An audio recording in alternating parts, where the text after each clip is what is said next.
Aku suka keributan ini. Kalau di Bali, jangan aneh-aneh Milov ya. Jangan macem-macem gitu di Bali gitu Milov ya. Hola netizen yang berbudi pekerti luhur. Faras Saidi atau yang dikenal dengan Faras Queen kembali bikin ulah. Kali ini hingga membuat desainer dan pegiat budaya Bali Niluh Jelantik murka. Kemarahan Niluh Jelantik itu berawal dari pose Faras Queen di depan Pura Ulun Danu, Bali. Di situ Faras Queen berpose dengan mengacungkan jari tengah ke kamera. Pose tangan yang tidak sopan itu tentunya menuai reaksi tajam oleh penduduk Bali, tidak terkecuali Niluh Jelantik. Saat keduanya dipertemukan, terlihat adu mulut yang cukup sengit. Di momen itulah Niluh Jelantik menyayangkan sikap yang diperlihatkan oleh Faras Queen yang tidak patut dicontoh. Faras Queen teguh dengan pendiriannya yang merasa tidak ada maksud untuk melecehkan dan tidak terima dengan peringatan itu. Rupanya peringatan keras Niluh Jelantik yang memuncak tidak kunjung membuat Faras Queen menyadari kesalahannya. Nah, gimana nih menurut netizen yang tercinta? Sebetulnya saya sih hanya menyayangkan kenapa Ibu Niluh Jelantik ngurusin orang yang sebetulnya bisa dibilang bukan level ibu lah untuk ngurusin dia. Sayang Bu, eman-eman energinya. Saya kira mungkin niat baik Ibu Niluh Jelantik sekedar mengingatkan, melakukan pendekatan secara bersahabat, tapi tidak kena kan Bu.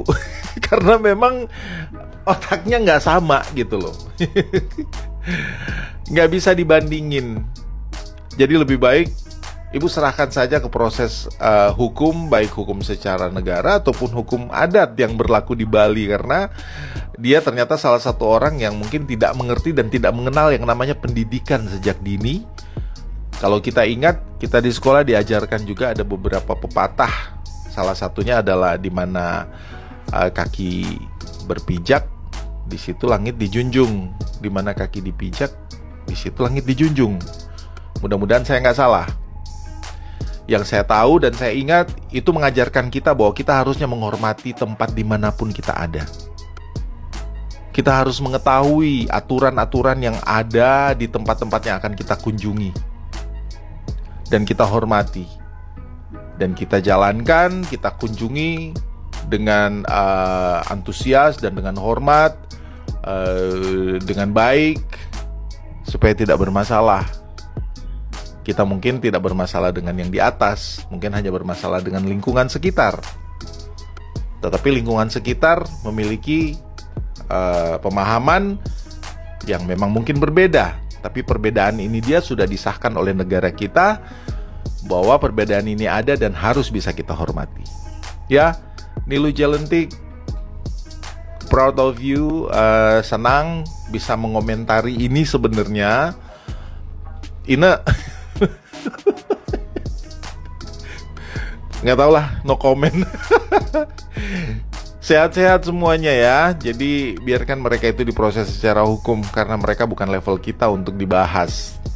Setidaknya VT ini bisa menjadi pembelajaran buat kita bahwa ada hal-hal yang harus kita hindari dan ada hal-hal yang memang tidak sepatutnya kita lakukan. Salam Indonesia. Aku suka keributan ini. Tapi nih ya, nih buat Milov ya.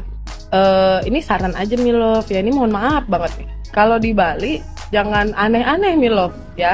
Soalnya saya punya cerita nih tentang teman saya Milov. Teman saya nih, dia waktu ke Bali dia nggak ngasih tahu orang tuanya ya kan. Nah, dia ketinggalan pesawat Milov waktu mau ke Bali itu. Siangan dia. Gue inget banget tuh 2020 kan lagi hebring tuh ya kan. Salah COVID begitu kan. Terus ya peraturannya juga tahu-tahu cuman bisa swab doang baru boleh naik pesawat, terus tahu-tahu harus PCR, terus tahu-tahu ini berubah-ubah tuh karena dia nggak ngomong sama orang tuanya ya. Terus pas dia mau pulang dia PCR nih, nggak taunya besok peraturannya udah boleh tuh yang cuman apa namanya rapid test, menghilang tuh duit tuh. Berapa tuh di PCR 300.000, sementara rapid test cuman berapa 70.000. Nih saran aja ya Milov ya, ini mah buat ini aja gitu, pertimbangan gitu. Kalau dan macem-macem gitu di Bali gitu Milop ya. Mohon maaf, peace, love and gaul. Udah bagus-bagus mbak ya. Mak-mak di seluruh Indonesia tuh tontonannya seperti mengikuti kuliah S2 akhir-akhir ini, mengikuti persidangan, ada saksi ahli, S3, PhD, profesor, doktor, tiba-tiba ini langsung buyar ini konsentrasinya kami nih. Muncul lagi nih mbak ini di sini.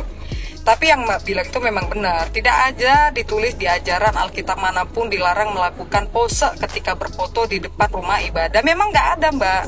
Jadi mbak bilang itu kan saya cuma di depannya, di luarnya, tapi tetap aja mbak di foto itu yang kami tengok itu kan ada rumah ibadah itu di situ. Jadi nggak peduli kami apa yang terlihat di gambar itu. Nah, jadi ketika mbak ngomong kayak gitu, jadi aku minta tolong mbak sekarang masuk ke dalam tol, dirilah mbak di tengah-tengah aspal itu lah mbak. Tapi jangan mbak minta kami untuk menutup tol itu. Mbak itu siapa? VIP, presiden? Enggak, mbak itu bukan siapa-siapa.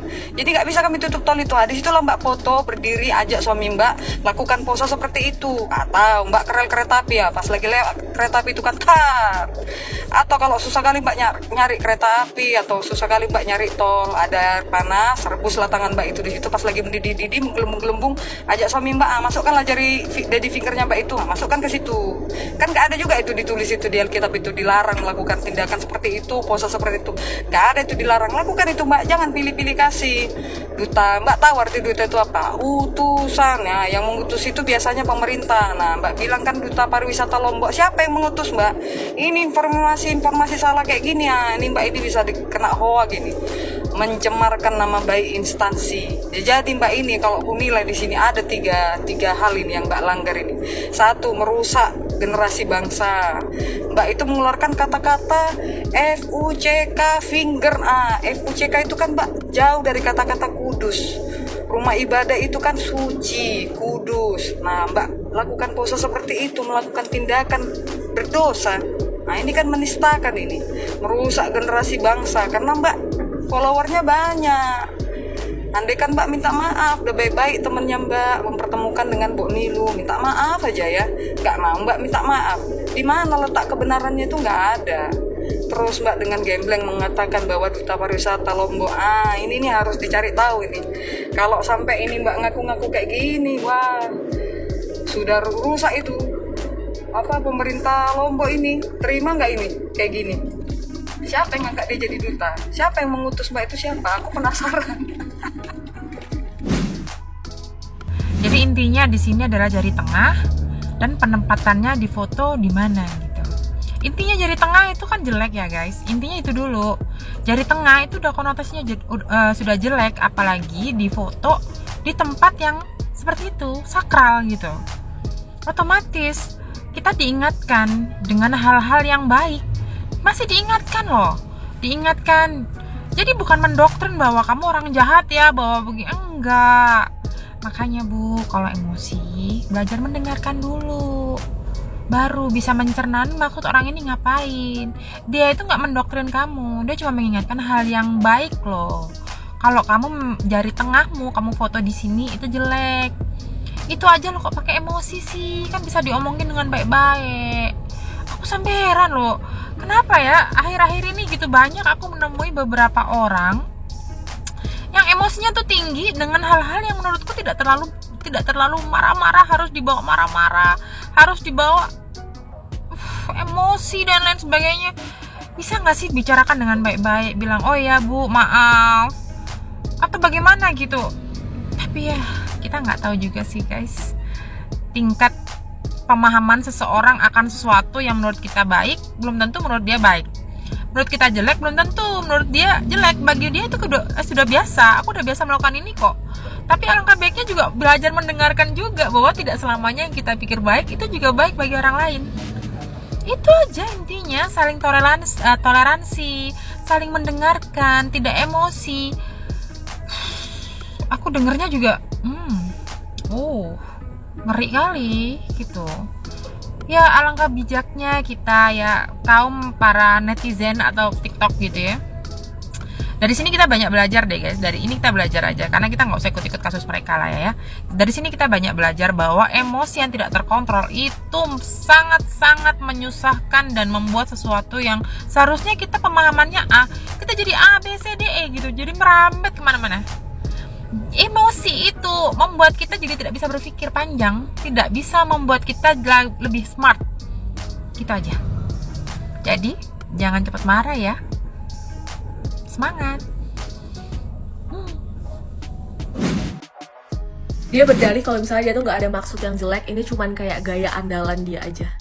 Sebenarnya gue gak kaget sih ya dari pertama kali gue ngeliat ini, kayak dia tuh dari awal terkenalnya karena hal yang gak baik, karena ngata-ngatain orang gitu kan si Mbak Jeko. Terus abis itu banyak yang suka sama dia karena katanya lucu. Gue gak nemuin di mana letak lucuannya sebenarnya. Cuman kayaknya menurut gue untuk kasus dia yang kali ini dia perlu dikasih pelajaran deh. Ya gue dukung sih kalau misalnya emang pengen kasus ini perpanjang. Sebelum viral juga dia udah pernah dikasih tahu nih sama orang-orang di Facebook, tapi dia kayak jawabnya pusing amat ngurusin hidup orang. Gue nggak tahu ya pola pikirnya kayak gimana, cuman menurut gue orang normal nggak ada sih yang berpikiran bahwa mengacungkan jari tengah di tempat ibadah itu adalah hal yang wajar. By the way, kalian timnya Milov atau timnya Mbak Nilo? Tulis di kolom komentar.